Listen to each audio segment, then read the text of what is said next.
हाँ तो भाई, हार गए हैं हम एएफसी कप का लास्ट मैच सीरिया के अगेंस्ट 1-0। भाई स्टीमैक को सैक कर दो, इगोर को हटा दो। टीम स्ट्रेटेजी गलत थी, इंडिया खेल नहीं पाई, फेडरेशन की गलती थी। तुम लोग क्या बके जा रहे हो यार, क्या बोले जा रहे हो। अनाप शनाप वीडियोस देख देख कर मतलब मेरे कान पक गए हैं। सही में मेरे कान पक गए यार। तुम लोग इंडिया की बुराई कर रहे हो, खेल नहीं पाई, टीम नहीं खेला, सुनील छेत्री नहीं खेला, झिंगम नहीं खेला, दीपक टंगड़ी नहीं खेला। क्या कौन कौन नहीं खेला, कितना ये ब्लेम गेम चलता रहेगा यार। कब तक ये ब्लेम गेम चलता रहेगा, पहले ये मुझे बताओ। देखो, ये मैच शुरू होने के पहले ना, ये जितने भी सारे मैं ये वीडियोस देख रहा हूँ ना आप लोगों की कि ये नहीं हुआ, ऐसा नहीं हुआ, ये होना चाहिए था, ऐसा होना चाहिए था। यार घर पे बैठ के क्या झक मार रहे हो। पहले मुझे ये बताओ कि अगर कुछ करना है, ये फैंस के सपोर्ट, ये फैंस के बेस, फैंस की जो आवाज ये उठानी है। पहले मुझे ये बताओ, ये मैच के स्टार्ट होने के पहले राउंड अबाउट 15,000 वोट्स का जो पोल था, उसमें 74% people those who have voted कि सीरिया जीतने वाली है, और 26% वोट्स थे फॉर इंडिया। यार जनता भी ये जानती थी कि इंडिया ये मैच हारने वाली है। लोगों को ये बिल्कुल पता था, ये काफी अच्छे से सभी वाकिफ थे कि हम ये सीरिया के अगेंस्ट जो मैच है ये हारने वाले हैं। देखो, मैं तुम्हें एक एक पॉइंट ना गिन गिन कर बताऊंगा कि क्यों हम हारने वाले थे। लोगों के पोस्ट, लोग तो पहले से जानते थे कि हम हारेंगे। उनमें तो ये बिल्कुल ही मतलब थोड़ी सी भी 1% भी ये गुंजाइश नहीं थी कि हम ये मैच किसी भी तरह निकाल लें, ड्रॉ ड्रॉ करके ही निकाल लें, 0-0 ही हो जाए या 1-1 ही हो जाए। ये मैच शुरू होने के पहले सीरिया जो है ना, अगर लास्ट 5 मैचेस हम काउंट करते हैं दोनों टीम्स की, सीरिया जो है अपनी 2 मैच हारी है, 3 मैच ड्रॉ की है। इंडिया जो है अपनी 4 मैच हारी है, 1 मैच जीती है, वो भी कुवैत के अगेंस्ट 1-0। वो वर्ल्ड कप क्वालिफिकेशन की मैच है, वो उसकी बारे में बाद में बात करते हैं।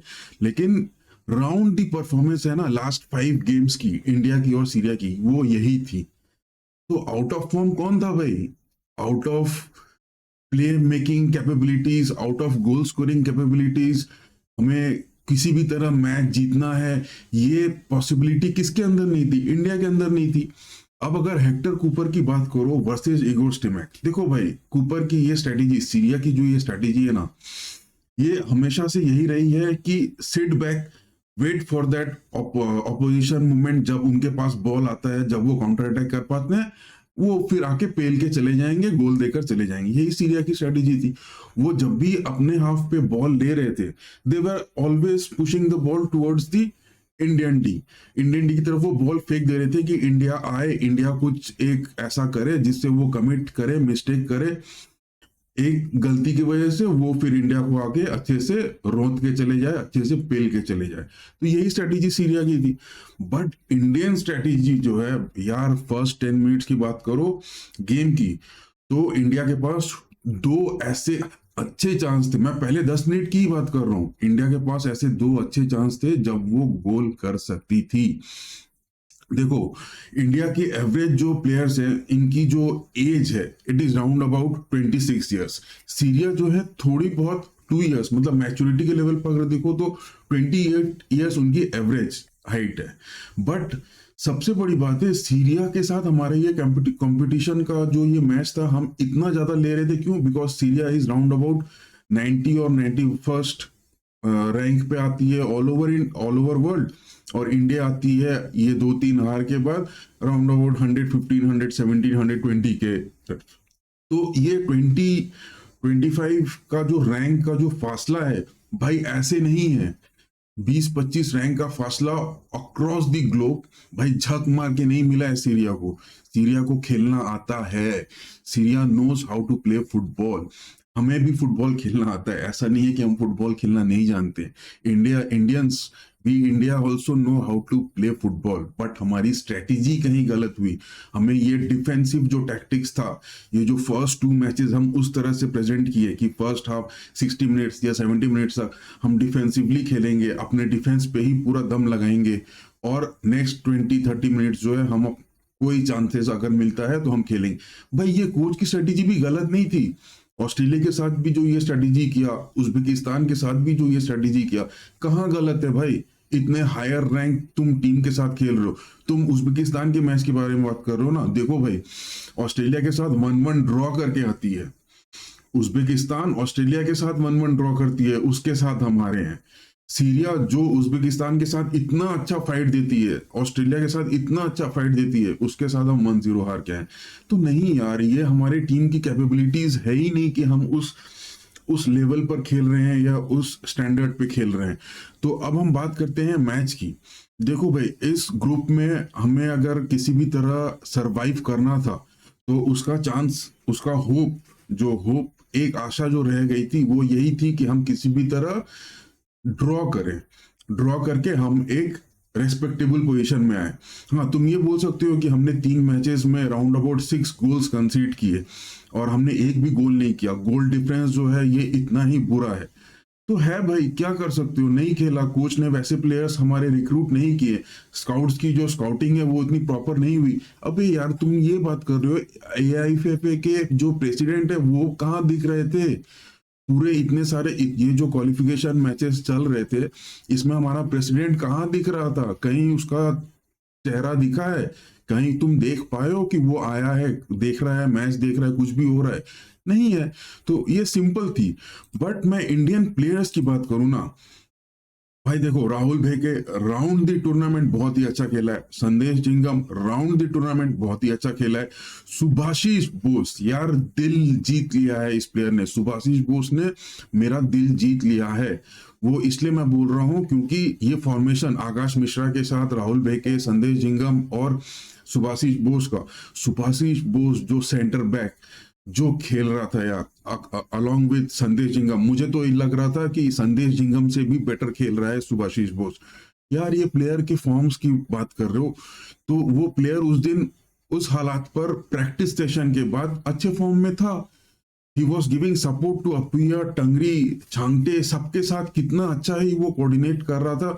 और महेश सिंह और मनवीर सिंह को वो जो क्रॉसेस दे रहा था from the centre back to the wings, काफी अच्छा था। तो गुरप्रीत की बात कर रहे हो अगर गोलकीपर, तो उसकी मैं एक निंदा करना चाहूंगा कि ये जो बॉल डिफ्लेक्शन का जो उसका स्ट्रेटेजी है, वो जस्ट थंब करना, बॉल को जस्ट पैड करना, ये उसकी गलती है। उसको बॉल पंच करना चाहिए, उसको बॉल को हिट करना चाहिए।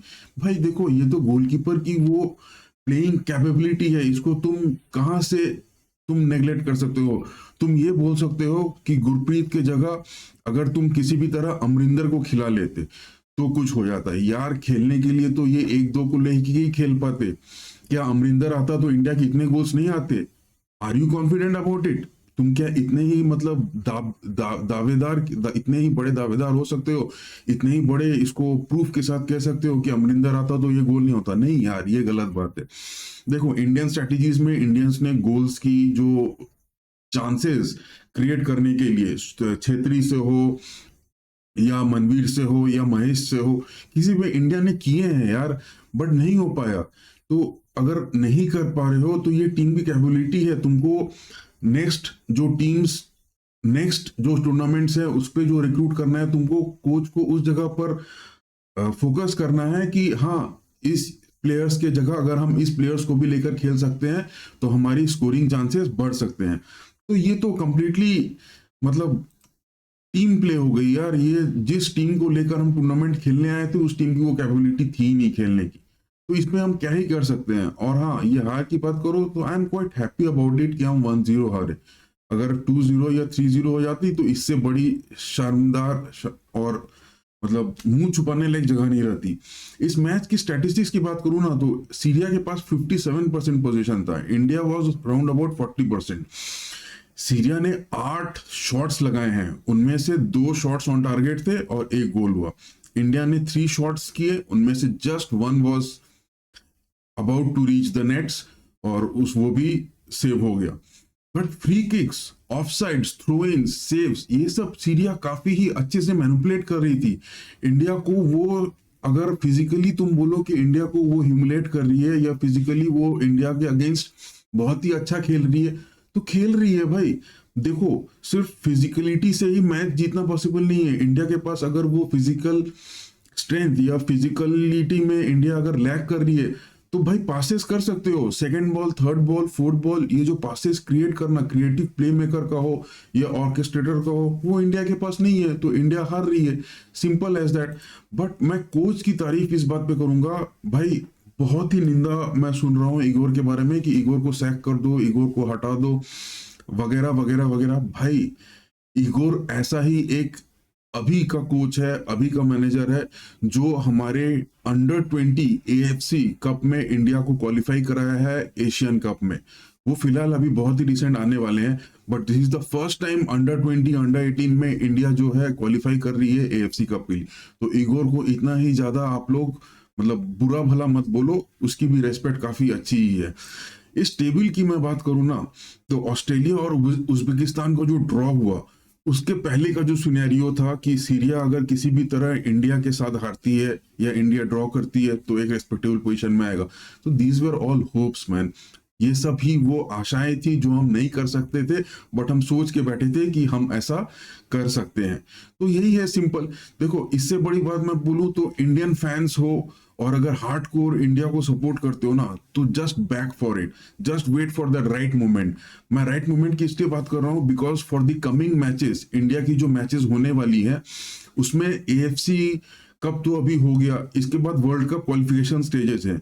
इसकी मैं टेबल की अगर बात करूं ना, तो सबसे बड़ी जो इसमें बात है, मैं आप लोग को ये टेबल शो करता हूँ।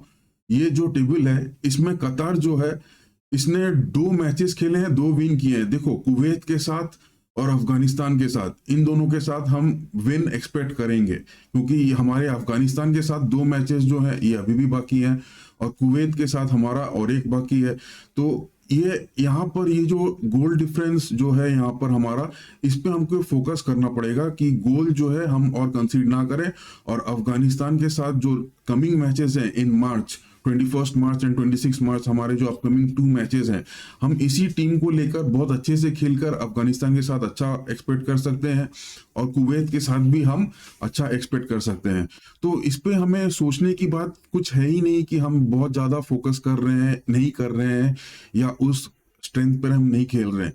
तो being an Indian fan, I would just like to say कि हार तो बनता है बॉस। इगोर का येलो कार्ड देना, इगोर का टीम के प्रति वो डेडिकेशन, इगोर का टीम के प्रति वो मोटिवेशन, हम काफी ही अच्छा कर रहे हैं। हम जो लैग कर रहे हैं वो है हमारा second ball, third ball, fourth ball, जो हम बॉल कंटेंट करके नहीं रख पा रहे हैं, हम क्रिएटिव प्ले मेकिंग नहीं कर पा रहे हैं, हम ऑर्केस्ट्रेट नहीं कर पा रहे हैं। हाँ, तुम बोल सकते हो कि इस मैच में हमने ब्रेंडन फर्नांडिस को नहीं खिलाया, राहुल केपी जो इतने अच्छे फॉर्म में थे नहीं खिलाया। बट यार, तुम लोग तो ये भी बोल रहे थे ना कि सहद को लाओ, समद नहीं खेल रहा है इतने दिन से, वो भी आकर के वो तो खेला ना 55 मिनट में, 56 मिनट में जो उसका सब्स्टिट्यूशन हुआ, उस पे तो उसने खेला, काफी हद तक उसने ये परफॉर्मेंस दी। तो हम क्यों ही बोल रहे हैं कि हम ये नहीं खेले, नहीं कर पाए। देखो, हमने कोशिश बहुत ही की है। डिफेंसिवली वी हैव प्रूवन कि हाँ, हम कुछ दिखा सकते हैं। 110th पोजीशन, 120th पोजीशन में रहकर भी हम कुछ कर सकते हैं। बट सीरिया का वो उमर खिरबिन का जो डबल टच और गोल के सामने boom shot, that was also not so easy. हमारे सेंटर फॉरवर्ड्स, हमारे विंग फॉरवर्ड्स, हमारे में ये कैपेबिलिटी नहीं है कि हम डबल टच करके या हम ड्रिबल करके बॉल को किसी भी तरह शूट करके हम गोल कर सकते हैं। उमर खिरबिन का वो जो गोल था, दैट वाज अ क्लासिक गोल। हाँ, अनिरुद्ध थापा की बात करो या सुरेश मंगजाम की बात करो, निखिल पुजारी की बात करो, उदांत सिंह की बात करो, आप बोल सकते हो कि इनको क्यों सब किया गया जब और बाकी प्लेयर्स थे।